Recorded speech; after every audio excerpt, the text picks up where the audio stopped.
Pinsker Center, which is doing an amazing work for the State of Israel, for the Jews in the United Kingdom.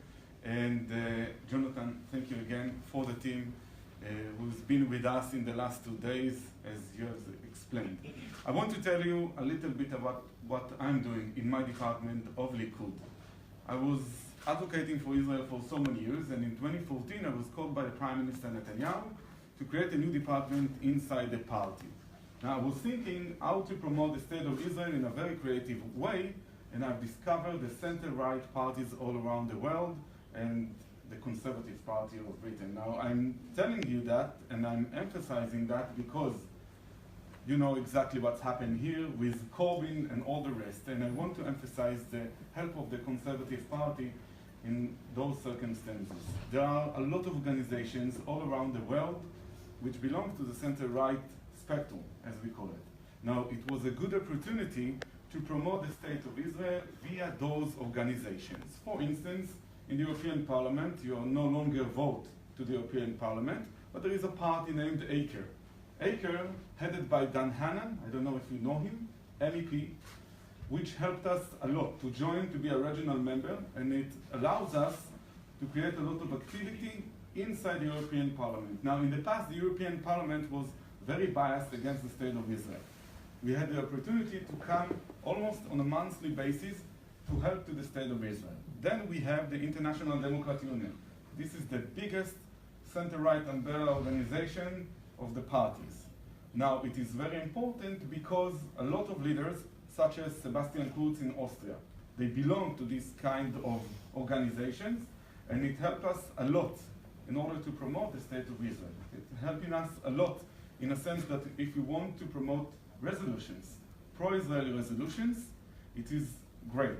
A month ago, during Rosh Hashanah, and right after, before Rosh Hashanah, I went to Sweden, and it is not 49 destinations, it's only 35, but it is important because they are doing it from the roots. I went to Sweden. They had an election in September 9th, in the same day of Rosh Hashanah. Why is it important? Because if it will be a conservative government in Sweden, it will allow us to promote an Israeli policy. Why it is so important? I will give you one insight about it. Sweden is financing the Palestinian Authority. Now, I must say, I'm not against it, but I want the money to go directly to the people. Right now, the Palestinian Authority uses a lot of this money in order to finance terrorists. For instance, do you know Ari Ford? He was killed, unfortunately. Almost right after the assassination, his family got a lot of money. What we are trying to do is to prevent this kind of way. So if in Sweden they will have a new government, conservative government, it will enable us to use those tools in order to be advocate for Israel. This is one of the things, and now I want to let Sharren speak because it's much more interesting. So it is my honor. Sharren Haskel, please. Thank you.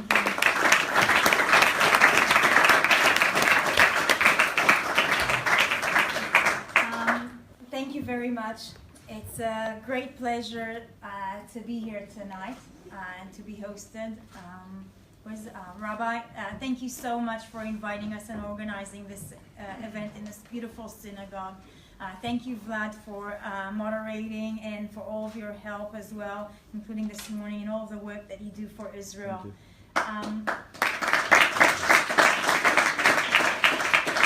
Thank you, Jonathan, Lawrence, Ben, for all of this amazing delegation that you have organized today in the past few days. And we're really appreciating all of the amazing work that you do for Israel. We are appreciating a lot the Pinsker Institute as well. And so thank you for the opportunity to come here today to speak to everybody, and in fact also all the students in all the universities. There's two people in my delegation that I want to thank that they came with me. Eli Hazan, which you heard just before. He's the International Correspondent Director for International Relations in the Likud Party. And Lital Shemesh as well, who's been incredible with students on campus as well. She's just there at the back. She's a news anchor in Israel, but she's also a huge spokesperson for women's rights and women empowerment. She served as well in the same unit as me in the military. So usually when you serve in the same units, it's sort of like a family in the Border Patrol. So thank you so much for coming with us as well and bringing out that voice. Okay, so I've got a lot of things that I would love to share with you, but I might sort of share a couple of things, and then if there's anything else, we're here as well for Q&As afterwards, so you can really ask about anything that you're interested or anything that you heard recently in the media as well. I know there's a lot of information that is coming about Israel. A lot of it is biased, a lot of it is partial information, some of it is also completely incorrect information that's coming out. So I would love to also speak to you about things that you've heard or questions that you might have. But I want to start with some of the things that we sort of absorb in this delegation, in this trip. And this is sort of the atmosphere that we got of what's been happening here in England recently in politics, and to be honest, it's something that's been happening all around Europe as well, and this is the rise of anti-Semitism. And it's interesting, and you're trying to sort of point out, okay, what did we do wrong, right? How did we come to that again? How do we see certain processes that we've seen, you know, years and years back, and they're starting to sort of form like the same kind of atmosphere or tension or things like that. And it's interesting because in Europe in particular, there's always been ingrained a small portion or a small part and a very small minority these days. Some generations back, it was quite acceptable and very largely we were exposed to it quite largely, but these days, or just before, it was quite a small minority of anti-Semitism, some racist people who would hate Jews, but people would pretty much be ashamed to talk about that, or like people would tell them and would put that on the side, and you wouldn't be outspoken about that. It wasn't accepted. But in recent years, we see a rise in that where it's more and more accepted. And as much as there is the old and ancient anti-Semitism sort of ingrained in some part of it, there's also been some kind of a reactor that sort of fuels up that more. And this comes with a lot of immigration from the Middle East.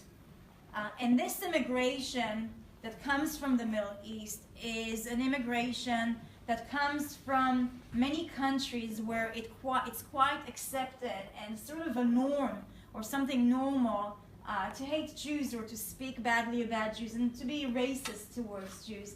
And it's being taught in schools, and you see a lot of textbooks that speaks about anti-Semitism and sort of openly, you know, it's kind of normal in the culture, in television programs. There's different organizations that are monitoring it. In art, Iran has their yearly competition of anti-Semitic caricatures. And people from all around the area would come to watch this art show, right? And so when it's so much accepted there, and you can speak it out in the open, and it's normal to hate Jews or to be racist towards Jews, and they come with this culture to Europe, it's sort of fueling up a lot of emotion. Suddenly people feel like it's okay and it's normal, you know, to hate Jews. Okay, it's normal to laugh about them or to make certain comments or to even attack them. And then something interesting has happened in recent years as well.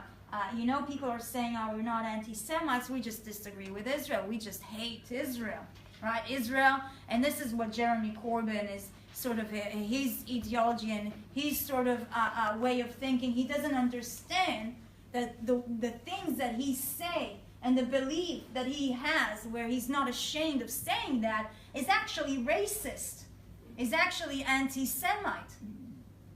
And it comes from this thing where he thinks that Israel is this racist project. You know, the Jews have no right to declare their own sort of a homeland, to have a national home, to declare a Jewish state, right? I mean, everybody else has the right to do it. If you ask him, you know, the courts should have it, these should have it, many people should have the right, but Jews, no.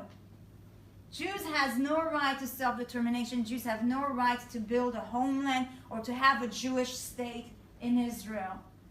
And this is the core sort of problem where he's trying to sort of justify that.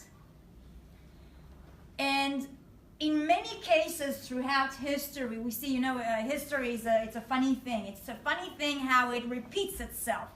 And we see different periods of time and how certain things are repeating. And we can learn from it. We can really learn from many of these times and things that have happened over and over again. And it's a funny time, you know, for thousands of years, Jews have been persecuted. Jews have been hated. And a lot of times I ask myself as well, you know, like, what is it with Jews? Why have they been so much persecuted? Why people hate me? Why people hate us? And you know what? Every time they find also a different excuse to cover that hate with a different mask, with something different. So in the beginning, it was Abraham, you know, and I can only translate it to be such a stubborn people. Really, really, Jews are really, really stubborn and persistent people because they have their morals and they have what they believe is just and right, and they will not turn back from there. We see the light and the dark and what's right and what's wrong, and we stand by it. We do. And we are such stubborn people that for our belief, we are willing to actually sacrifice our life and die for them. And it doesn't matter whether we go back to the first Jews, this stubborn, crazy Jew called Abraham. Some of you may have heard of him. And the crazy revolutionary Jew came with this crazy idea back in his time where he came and told his entire family and neighbors and kings and whoever was ruling there that everything they believe in, that everything that they are doing is absolutely wrong. He's telling them that they shouldn't worship idols. They shouldn't pray for statues. They shouldn't give them money. They shouldn't give them food or their property or anything like that. Now think if a priest back in those days hear these crazy things, you know, it's economically, he's going to lose quite a lot of power, of money, things like that for these crazy idea that this little boy Abraham is trying to bring out to the world. And he was persecuted for it. Someone tried to kill him for that crazy belief. He survived it. He refused to turn back. And us, the Jewish people, have been persecuted for that moral and standard that he put down to us for thousands of years. Over and over again, Jews have been murdered for this crazy monotheistic belief, including the Romans and the Greeks, etc., until these days, where people see it so normal, it's so accepted, a monotheistic religion, especially in the Western world, right? And it comes with values, it comes with some just that we see as right. And it doesn't matter whether we go through history, you know, with the 10 Commandments, do not steal, do not murder, this is easy, right? But think about what is the Shabbat. This is this crazy social idea that we all work so hard the entire week that everybody, no matter you're Jewish or not, or a slave or an animal, this one day you have to rest, do absolutely no work. What a crazy idea that was back in those days. A civil kind of social right that we would have to spend some time with our family, to spend some time on being close to our friends, to our family, just to rest and gather more strength to work the next week. And we were persecuted for that as well. How many times throughout history people tried to force us to work during these days? How many people didn't understand that? And people would lose from that money as well, right? Like think about a king with slaves that suddenly someone crazy come to him and tell him, no, you need to let these slaves rest for one day. and how much they can do during this day. How many enemies would that gather to this person that's trying to spread this idea? Until today, where it's actually almost every country, whether it's a Saturday or a Friday or a Sunday, where there's a rest day, right? A social, normal aspect of that. So we were persecuted for our beliefs, for our ethnicity, for our, for these crazy Jews are bringing these crazy ideas. And then things change, and they change because then they said, okay, so we will hate now that we accept like those values and some of these traditions, those crazy traditions that are now normal, we are hating Jews not because of who they are and like their belief and their moral, but we hate Jews because they're rich, and they have money, and they're pigs, and they're controlling the world, right? All of this propaganda against Jews. And that was the excuse. That was a strong, strong excuse. And you know what? Jews were very successful. Part of it is some of our value system to educate our children as well, something beyond, like art and authors and painters and musicians.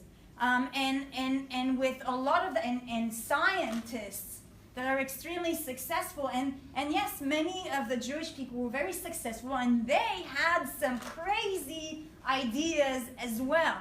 And let's take, for example, this crazy Jew with a lot of money. His name was Chaim Solomon. You should Google that afterwards and sort of read a little bit about him. But this crazy Jew had this revolutionary idea about what's right and what's wrong and what's moral and what's not.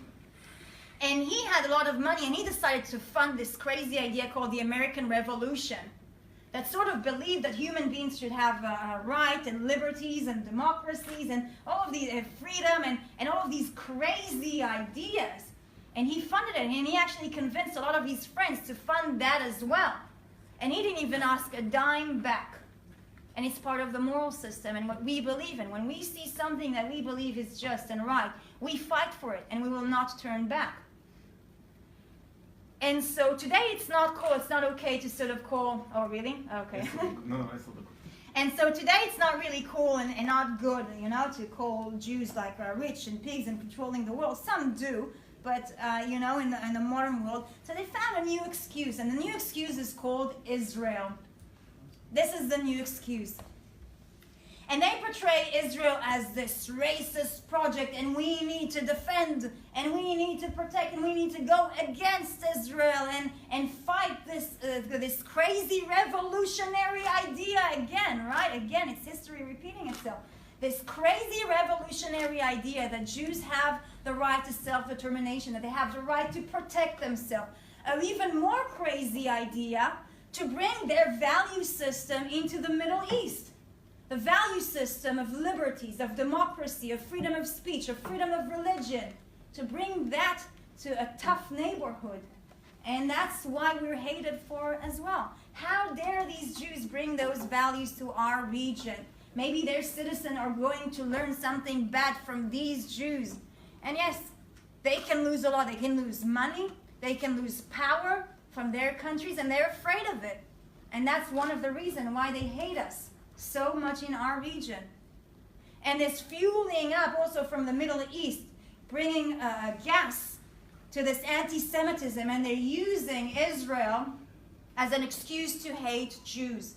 But if anyone has gone even once to Israel, they know this is one of the most beautiful projects that have ever been. This is the only democracy in the Middle East. This is the only place that respects minorities and protect them and defend them in the Middle East. While in our region, the most persecuted minorities are Christian, they are completely protected in Israel. And every Israeli, no matter if it's Jews or Arab or Christian or Druze or Bedouin or Cherkess and so on, we have many of them, they're all protected and have completely and fully equal rights to everybody. And they don't just have equal rights. They are a vital part of our community. They are a vital part of every aspect of the Israeli society. Whether you go to our medical system, where they serve as, obviously we're being treated in the same hospital, it goes without saying. They work as nurses, as doctors, as heads of hospital. Okay, that you just need to walk into the Nahariya hospital and see that the head of the hospital is from an Arab minority. Would you see that in an apartheid state like in South Africa back in those days? A native African running and managing a hospital there?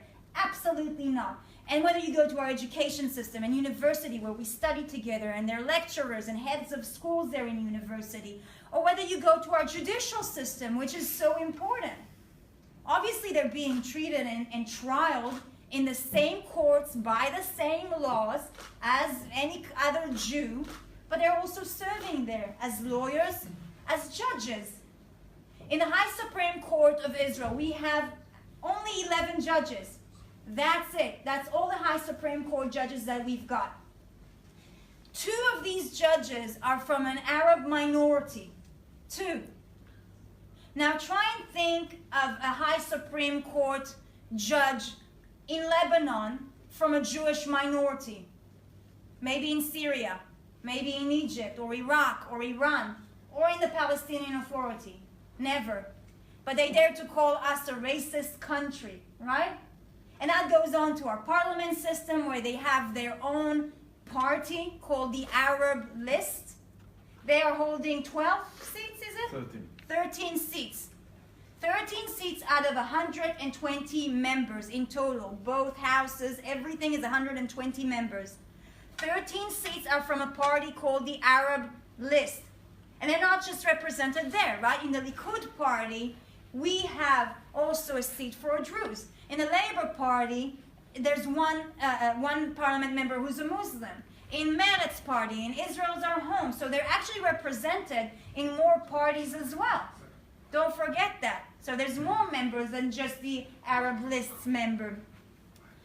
So, if I can try and sort of picture Israel and how it sort of turned out. We are in a very interesting times.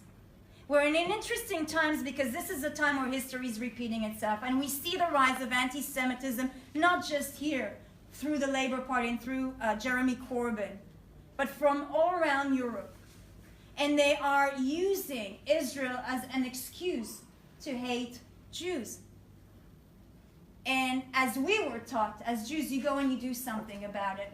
You go and you fight for what you believe is right. And Israel is what is right in the Middle East. Israel is the one that's bringing light and liberties and democracies and our shared values to this region that is has been so unstable, especially in the last 10 years, where there's persecution of minority, where there's no freedom of religion, no rights for women. Israel has been a beacon of light. So we have only 1 minute. I didn't get a chance to say. I wanted to speak to you also about the nation-state bill and how important it is because of it.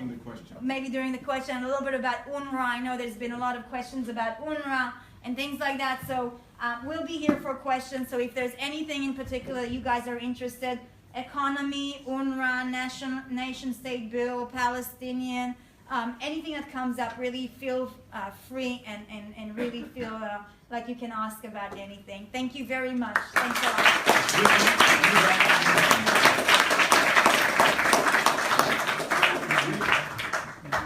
Thank you, Sharren. So we have 25 minutes for questions. We need to finish at 8:30. Sharp. Okay, so let's start. We can answer almost any question that you want to ask, please. And please tell us your name and where you're from. Hi, I'm Kiki and I'm from London. I was wondering if you could actually give us your thoughts on the nation-state bill. That would be great to hear. Okay, I'll do it a little bit shorter. I had like here a couple of things. Okay, so what you have been hearing in the media is like completely wrong. Has anyone who here heard that the nation-state bill is a racist bill? Raise your hand up. Okay, how many of you read the nation-state bill? Okay. So it's an interesting bill because this touched at the core issue of the Jewish people having a legitimacy to declare their own national home. okay? And it touches exactly in that point where they are using that to try and find reason to combat Israel. The nation-state bill is a bill that is part of a future constitution that Israel is meant to create. If we go 70 years back, Israel couldn't create a constitution. There was too much arguments among the Jews on what's going to be in our constitution of the country. And so with our founding father, there was a few sections that were debated. One is a section on how you define the cultural aspect of Israel. So obviously, as they declared and voted for the United Nations in favor of creating a Jewish state, that section was talking on how this Jewish state is going to be interpreted in a cultural way. Let's put aside the civilian aspect of legislation and laws, which is also, we have like a couple of sections that speaks about civilian rights, and there's more that are meant to come that are speaking about the liberties of, and respect of human beings, that speaks about freedom of, it should be, like the next one we meant to be legislating is freedom of speech, freedom of religion to everybody.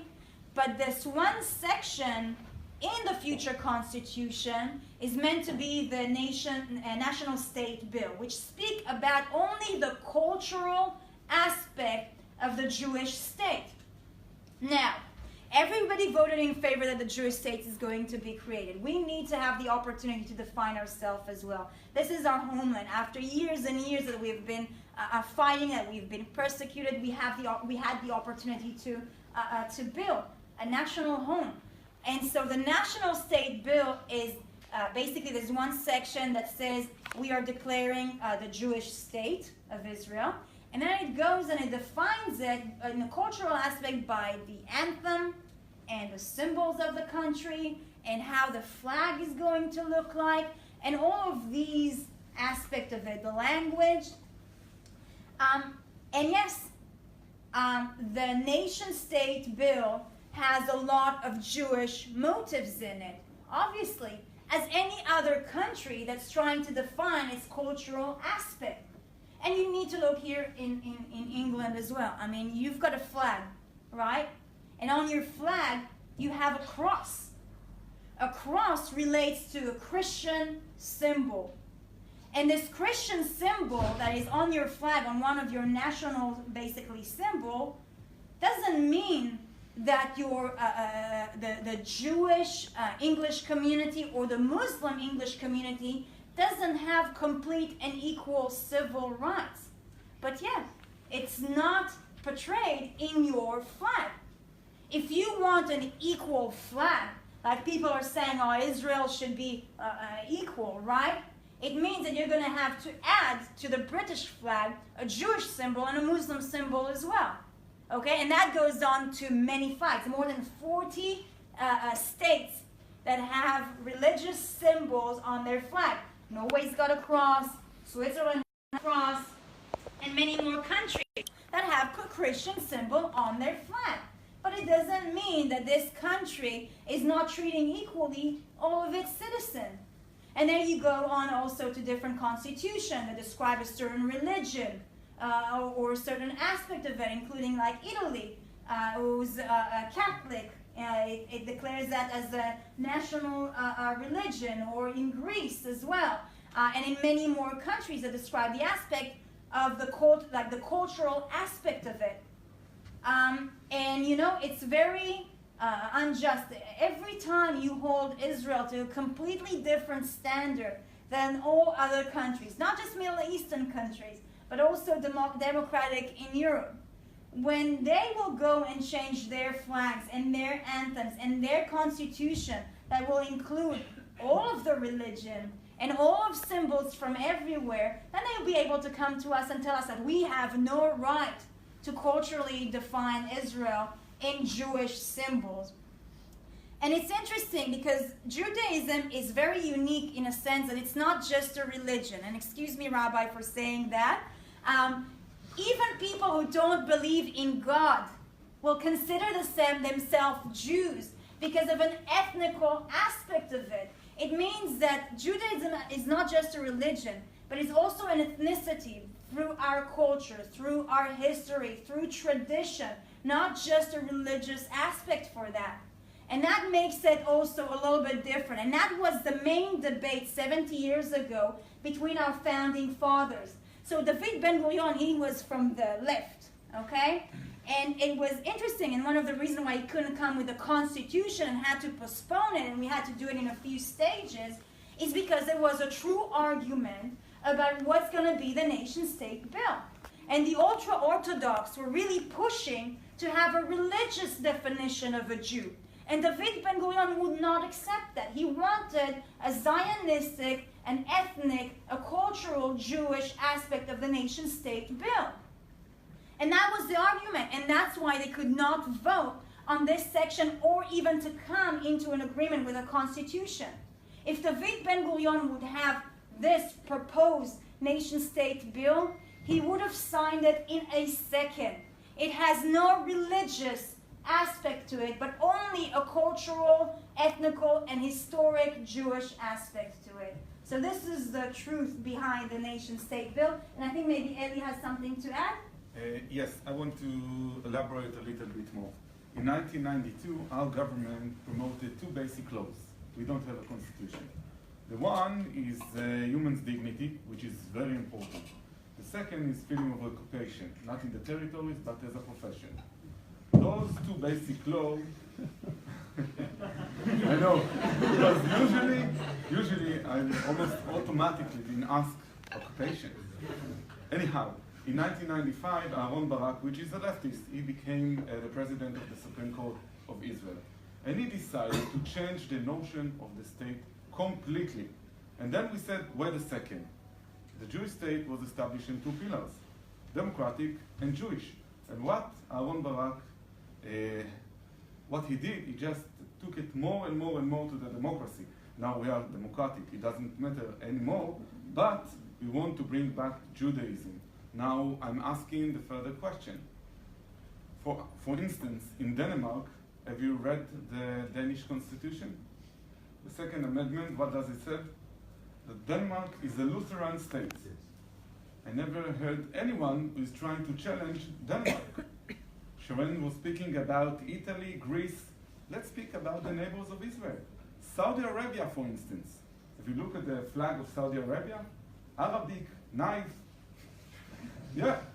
So we have the right to define ourselves. And this is how we look at it. And let me tell you something in a personal level. I'm advocating for Israel a lot. And almost in every 2 weeks there is a new question. Challenging the identity of the state of Israel, asking so many questions. But in the end, where Israel is, we will have to deal with it, and that's what we are trying to do. Further more questions? Please. Thank you so much for coming to speak with us. It's a complete pleasure. My name is Richard Black. I'm originally from the north of England, but I'm now living and working in London. And this talk was advertised as you being Israel's answer to Margaret Thatcher. And I was wondering, who are your political heroes? Like, where does your political theory and belief system come from? I mean, are you inspired just by Israeli political figures, or British or American? I'd be very interested to hear more about how you arrived at your value system. Okay. First of all, it's thank you for this question. It's funny because the extreme left newspapers sort of described me like that, and they sort of meant it in a bad way, but I took it as a huge compliment.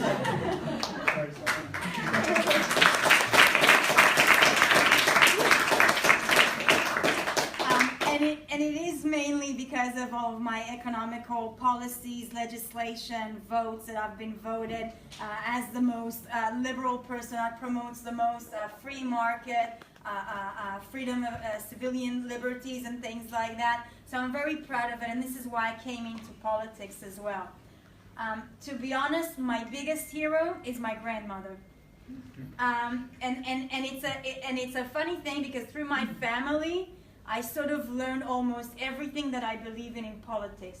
It's only later on in life that I sort of read a lot and started learning about so many people like Golda Meir and David Ben-Gurion and Margaret Thatcher and Ayn Rand and so many more.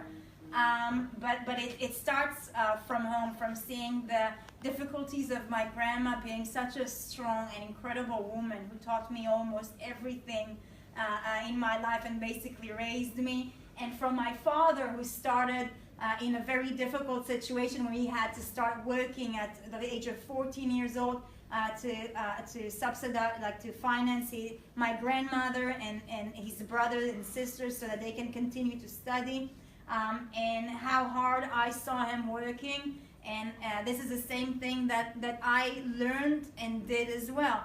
So either working in the family sort of furniture shop that sort of grew up, but starting at the age of 12 working in a little pizza shop, and then later on wanting to go to a private high school, which my family couldn't really afford, so I used to study in the morning and then go and working as a waitress in the afternoons. And in the army, I think that in the army a lot of the figures that were there as well, and me experiencing it was the most empowering experience as a woman. And I think Lital would agree with me. She served in the same place. It sort of really pushed you to the full with your physical capability, especially as a woman. And you learn how much amazing thing your body is capable of doing and achieving, and how far you can actually push your mind and your will, that whatever you want to do, whatever mission they put to you, you're going to achieve it. And so I think in the military was some of the best education, where I got tools to be able to be who I am today as well. And obviously later on, like I read a lot, I've studied, my profession, I've got a professional certificate as a veterinary nurse. This was a fantastic education for politics, to learn how to deal with animals.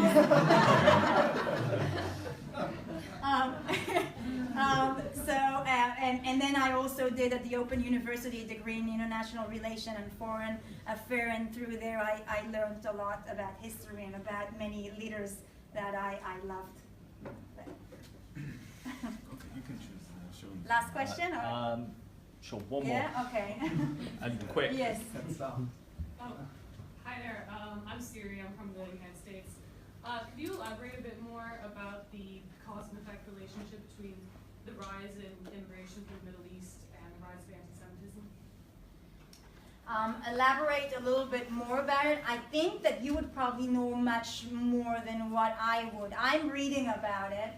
I sort of have my perspective, as I said, it's fueling it, but you're living it. I mean, just 2 days ago, I was in a delegation. I was 2 days in Paris, and then I came here for 2 days.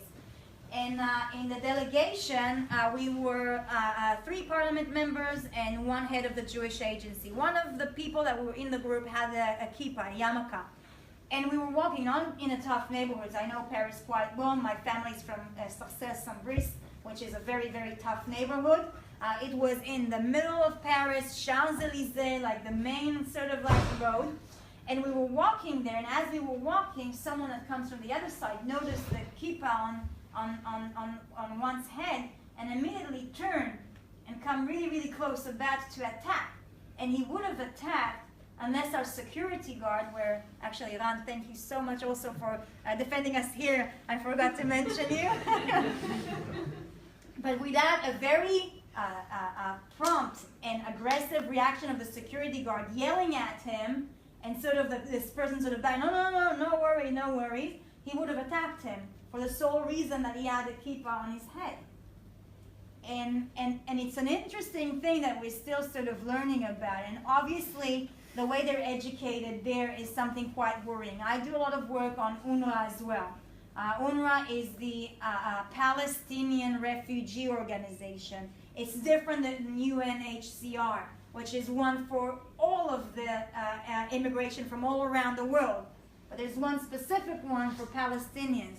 If I would have had time, I would have loved to also explain to you everything about it, because this is the most absurd thing, and this is some of the biggest barrier that we have in order to achieve coexistence and stability in Israel and in the Middle East.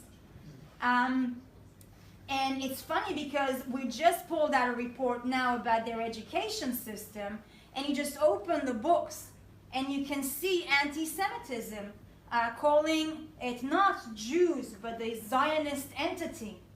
Okay? And the Zionist entity does this and that, and all the motives about the money and things like that, and how they kill young children, and how they should go for a jihad. And you know, they're praising all these terrorists. There's four pages of Dalal al-Mughrabi, who's a terrorist who murdered 30 people, including a daughter or a niece of a senator from America, who murdered them, okay, who is praised for 4 pages. This is their hero that they're learning in 4th grade, okay? So you can only imagine how bad their education system is. And many people who sort of sober up will come and say, there's a lot of Christians from the Middle East who would openly speak about it, about anti-Semitism in this area. And unfortunately, this is something that we need to deal with. But unfortunately, this is something now that Europe has to deal with. And so there has to be much more emphasis on European education towards anti-Semitism in basic schools, in universities, in high schools, because these kids, these adults, these university students that are coming there, this is something normal to them. They watch it on television every day. It's normal to hate Jews. It's normal to call them in name. And it's also really, really good if you attack them. They actually praise you. You're actually considered a hero. And so this person who walked by is just a product, probably, of the Middle Eastern mentality of racism against Jews. And they have no idea what's wrong with it. And this is not something that Israel can handle. I mean, we've got enough problem in the Middle East, but it's definitely something that you in Europe have to raise. You have to raise, and they have to be re-educated about these issues. Otherwise, the Jewish community is the one that's paying the really hard price for it. Yeah, we're late. Okay. Thank you very much. If you want to say, I'm just saying thank you so much. It was such a pleasure to meet you, and you're more than welcome to follow all of us on social media. We continue to post and educate and sort of send information, because our biggest weapon against Israel and against the Jewish community is ignorance. So you're more than welcome to follow us and get a lot of the knowledge that we're passing through. Thank you very much, and thank you to the team.